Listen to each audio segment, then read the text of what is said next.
Pure chinon material లోనే black colour combination తో అండి, చాలా బాగుంది.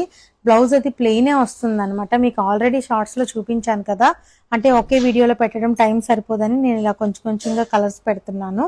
ఇది బ్లాక్ కలర్ అయితే అవైలబుల్ లో ఉందండి. ఇది ఒక కలర్ కాంబినేషన్. బ్లౌజ్ అయితే ప్లెయినే వస్తుందండి అన్నిటికీ. ఇదేమో బ్లూ అనమాట. ఇదిగోండి బ్లూ, చాలా బాగుంది. ఇది కూడాను బ్లౌజ్ అన్నిటికీ ప్లెయినే వస్తుందండి. డిజైన్ అయితే కొంచెం ఫ్లవర్ డిజైన్ అనేది మనకి చేంజ్ ఉంటుంది అనమాట. ఇదిగోండి బ్లాక్ కలర్ కాంబినేషన్, ఇది కూడా బ్లాకే. దీనికి ఇలాగా pink and orange colour flower design వచ్చింది. ఇంకొకటి గ్రీన్ అండి, చాలా బాగుంది. గ్రీన్ కూడా ఇలా peach colour and yellow colour combination తో ఫ్లవర్ అయితే వచ్చింది. చాలా బాగున్నాయి సారీస్ అన్ని కూడా. చిన్న బార్డర్ తోని ఇది ఒక పింక్ కలర్ కాంబినేషన్ అండి. ఇది కూడా చాలా బాగుంది. డిజైన్ అయితే చూడండి, ఒక్కొక్కటి ఒక్కొక్క ప్రింట్ చాలా వెరైటీగా ఉంది. ఇంకొకటి కూడా బ్లూ అండి. ఇదిగోండి చాలా బాగుంది సారీస్ కూడా. స్క్రీన్ షాట్ తీసుకొని వాట్సాప్ చేయండి. వీటి ప్రైస్ అయితే 1999 పడుతుంది. స్క్రీన్ మీద వాట్సాప్ నెంబర్ ఉందండి. స్క్రీన్ షాట్ తీసి వాట్సాప్ చేయగానే నేను డీటెయిల్స్ అన్ని కూడా మీకు క్లియర్ గా చెప్తాను. AP and Telangana free shipping ఉంటుందండి. Thank you.